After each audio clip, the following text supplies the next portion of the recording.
तो दोस्तों आज हो गया 18 अगस्त 2022। यूपी समेत देश दुनिया की सभी ताज़ा बड़ी खबरें लेकर आए सिर्फ आपके लिए। चलिए फटाफट खबर शुरू करते हैं। उससे पहले चैनल को अब तक सब्सक्राइब ना किया हो तो फटाफट चैनल को सब्सक्राइब कर दें, लाइक कर दें, शेयर कर दें ताकि इसी तरह की खबर आप हर रोज देख सके। चलिए शुरू करते हैं आज की पहली बड़ी खबर। मोदी सरकार ने किसानों के लिए बड़ा ऐलान किया है। बुधवार को प्रधानमंत्री नरेंद्र मोदी की अध्यक्षता में केंद्रीय मंत्रिमंडल ने कम अवधि का लोन समय चुकाने के लिए किसानों के लिए इंटरेस्ट सबवेशन स्कीम को जारी रखा है। यानी जिन किसानों ने 3 लाख रुपए तक का शॉर्ट टर्म लोन लिया है उन्हें ब्याज में 1.5% की छूट मिलेगी। रूस से तेल खरीदने को लेकर यूक्रेन ने भारत पर अपनी भड़ास निकाली है। यूक्रेन का कहना है कि रूस से कच्चा तेल खरीदकर भारत यूक्रेन का खून खरीद रहा है। आपको बता दें कि यूक्रेन पर रूस ने 24 फरवरी को हमला किया था। उसके बाद अमेरिका और यूरोप देशों ने रूस पर कड़े प्रतिबंध लगाए हैं, लेकिन भारत ने पश्चिमी देशों की आलोचना के बावजूद रूस से तेल खरीदना जारी रखा है। भारत ने यूक्रेन युद्ध के बाद तेल आयात बढ़ाया है और उसके साथ व्यापार भी जारी रखा है। सामूहिक दुष्कर्म और हत्या के दोषियों की रिहाई पर पहली बार प्रतिक्रिया देते हुए बिल्किस बानो ने बुधवार को कहा है कि इस कदम ने न्याय पर उनके भरोसे को हिला दिया है। उन्होंने कहा कि 2 दिन हुए 15 अगस्त को मुझ पर जैसे पिछले 20 सालों का सदमा फिर से कहर की तरह टूट पड़ा है।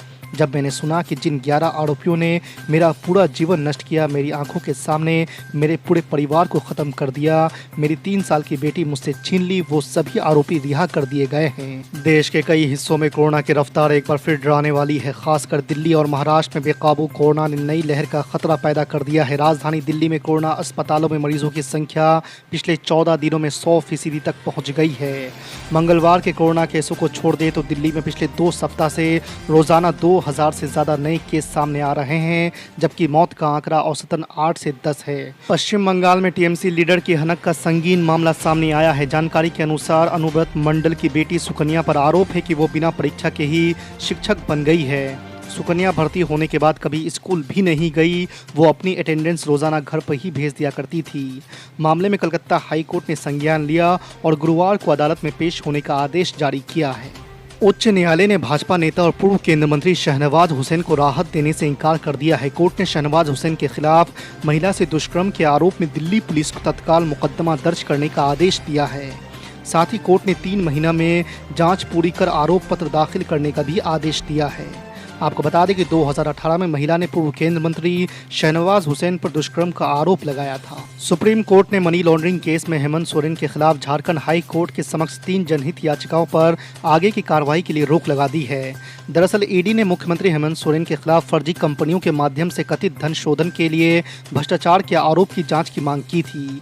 सुप्रीम कोर्ट ने कहा कि याचिकाकर्ता सोरेन के खिलाफ पहली नजर में केस स्थापित नहीं कर पाए हैं। भारतीय जनता पार्टी ने दिल्ली के अरविंद केजरीवाल सरकार पर कई गंभीर आरोप लगाए हैं। भाजपा ने आरटीआई के तहत जानकारी मिलने का दावा करते हुए कहा है कि आम आदमी पार्टी सरकार से 1,51,564 करोड़ रुपए का हिसाब मांगा है। आपको बता दें कि भाजपा सांसद मनोज तिवारी ने बुधवार को एक प्रेस कॉन्फ्रेंस में कागजात दिखाते हुए कहा है कि 4 साल से दिल्ली सरकार ने सीएजी की रिपोर्ट को विधानसभा में पेश नहीं किया है। सपा विधायक और पूर्व मंत्री आजम खां की मुश्किलें एक बार फिर बढ़ती दिख रही है। आजम खां पर गवाह को धमकाने का आरोप लगा है। इसी आरोप में आजम खान समेत 6 लोगों के खिलाफ केस दर्ज किया गया है। आपको बता दें कि 2019 में दायर एक मामले के गवाह ने केस दर्ज कराया है। जमानत पर चल रहे व्यक्ति का किसी गवाह को धमकी देना गंभीर मामला माना जाता है। ऐसे में इस बात की चर्चा है कि क्या आजम खां फिर से जेल जाएंगे। जम्मू कश्मीर के शोपिया जिले में 2 कश्मीरी पंडित भाइयों पर हुए आतंकी हमले को लेकर सियासी बयानबाजी शुरू हो गई है। कश्मीरी पंडितों पर हुए आतंकी हमले के बहाने ऑल इंडिया मजलिस इत्तेहादुल मुस्लिमीन के प्रमुख असदुद्दीन ओवैसी ने एक बार फिर से अनुच्छेद 370 का राग अलापा है, जिसे मोदी सरकार ने कश्मीर से हटा दिया था। आपको बता दें कि असदुद्दीन ओवैसी ने कहा कि मोदी सरकार ने सोचा था कि 370 को हटाने से कश्मीरी पंडितों को फायदा होगा, लेकिन वे असुरक्षित हैं। असदुद्दीन ओवैसी ने अपने बयान में कहा है कि कश्मीर में बीजेपी द्वारा नियुक्त एलजी है, मोदी का प्रशासन है, वो नाकाम साबित हुआ। नोएडा की ग्रैंड ओमिक्स सोसाइटी में महिला से गाली गलौज और हाथापाई के मामले में गिरफ्तार आरोपी नेता श्रीकांत त्यागी को फिर झटका लगा है। उसे अभी जेल में ही रहना होगा। कोर्ट ने दूसरी बार श्रीकांत त्यागी की जमानत याचिका खारिज कर दी है। आपको बता दें कि नोएडा पुलिस की टीम ने पिछले सप्ताह मंगलवार सुबह श्रीकांत त्यागी को उसके 3 साथियों के साथ मेरठ से गिरफ्तार किया था। गिरफ्तारी के बाद अदालत ने उसे 14 दिन की न्यायिक हिरासत में भेज दिया था। आम आदमी को महंगाई का एक और झटका लगा है। अमूल और मदर डेयरी ने दूध के दाम में 2 रुपये प्रति लीटर की वृद्धि कर दी है। नई दर 17 अगस्त से लागू हो जाएगी। आपको बता दें कि दूध की कीमतों में ये इजाफा ऐसे समय पर हुआ है जब महंगाई पहले से काफ़ी ऊंचे स्तर पर है और आम लोगों के किचन का बजट बिगड़ा हुआ है। आपको बता दें कि मदर डेयरी ने भी बुधवार से दूध की कीमत में 2 रुपये प्रति लीटर इजाफे का ऐलान किया है। उत्तर प्रदेश सरकार ने विकास प्राधिकरण योजनाओं में भवन निर्माण के लिए नक्शा पास कराने पर 50 रुपये प्रति वर्ग मीटर के हिसाब से जल शुल्क लेने का फैसला किया है। आपको बता दें कि अभी तक लखनऊ और वाराणसी को छोड़कर अधिकतर में इसे नहीं लिया जा रहा था।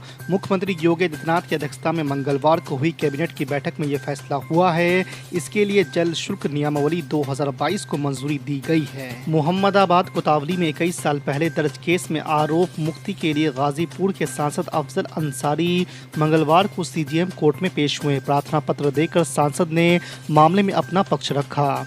विधि विरुद्ध जमाव और तोड़फोड़ के आरोप में तत्कालीन विधायक और वर्तमान सांसद अफजल अंसारी के मामले में सुनवाई पूरी नहीं हो सकी और सीजीएम ने अगली तारीख 22 अगस्त को देकर सांसद को फिर तलब किया है। नीतीश कुमार की नई कैबिनेट के शपथ ग्रहण के बाद विपक्षियों ने नीतीश कुमार और उनकी सरकार पर तंज कसना शुरू कर दिया है। सुशील कुमार मोदी ने नीतीश सरकार पर तंज कसते हुए कहा है कि महागठबंधन सरकार में मंत्रिमंडल में बाहुबलियों की भरमार कर नीतीश कुमार ने बिहार में डरावने दिनों की वापसी सुनिश्चित कर दी है। कांग्रेस पार्टी के वरिष्ठ नेता गुलाम नबी आजाद ने जम्मू कश्मीर कांग्रेस के कैंपेन कमेटी चीफ का पद ठुकरा दिया है। आपको बता दें कि कांग्रेस ने मंगलवार को ही गुलाम नबी आजाद को कश्मीर में कैंपेन कमेटी समेत कई समितियों का प्रमुख बनाने का ऐलान किया था। सूत्रों का कहना है कि गुलाम नबी इस बात से नाराज है कि उनकी सिफारिशों को पूरी तरह से नजरअंदाज किया गया, इसलिए उन्होंने कैंपेन और राजनीतिक समिति दोनों से इस्तीफा दे दिया है। ऑल इंडिया अमल से इत्तेहादुल मुस्लिमीन के प्रमुख सऊद्दीन ओवैसी ने केंद्र की बीजेपी सरकार पर तुष्टीकरण की राजनीति करने का आरोप लगाया है। एनडीटीवी से बात करते हुए सऊद्दीन ओवैसी ने कहा कि हम सब देश में आज़ादी के 75 साल मना रहे हैं और पीएम लाल किले से महिलाओं के सशक्तिकरण की बात कर रहे हैं। उसी दिन एक क्राइम में बिल्किस बानो केस में जिन लोगों को सजा मिली थी उसके दोषी जेल से रिहा हुए। असम सरकार ने सोशल मीडिया पोस्ट से जुड़े मामलों समेत 1 लाख मुकदमों को वापस लेने का फैसला किया है। राज्य के मुख्यमंत्री हेमंत बिश्व शर्मा ने कहा है कि उनकी सरकार निचले स्तर पर न्यायपालिका पर बोझ कम करने के मकसद से ये कदम उठाया है। श्रीकांत त्यागी पर आक्रामक रहे महेश शर्मा के बदले सुर दी सफाई, यूं पलट गई बाजी। जी आपको बता दें कि श्रीकांत त्यागी प्रकरण में त्यागी समाज के खुलकर मैदान में आने के बाद रविवार को सांसद और पूर्व केंद्रीय मंत्री डॉक्टर महेश शर्मा ने इस प्रकरण में उच्च स्तरीय जांच की मांग की है। सांसद डॉक्टर महेश शर्मा ने क्षेत्रवासियों के लिए एक खुले पत्र के माध्यम से कहा है कि माहौल बिगाड़ने और भाजपा को बदनाम करने की साजिश रची जा रही है। उत्तर प्रदेश के मुख्यमंत्री योगी आदित्यनाथ ने कहा है कि जनवरी या फरवरी 2023 में सरकार यूपी ग्लोबल इन्वेस्टर समिट का आयोजन करने जा रही है। इसकी तैयारी बड़े स्तर पर चल रही है। समिट में 10 लाख करोड़ रुपए का निवेश का लक्ष्य रखा गया है। इससे प्रदेश के लाखों युवाओं को रोजगार तो मिलेगा ही, साथ में वो प्रदेश को आर्थिक रूप से मजबूत बनाने में अपनी अहम भूमिका निभा सकेंगे। समिट से युवाओं को प्रदेश में नौकरी के भी नए अवसर प्राप्त हो सकेंगे।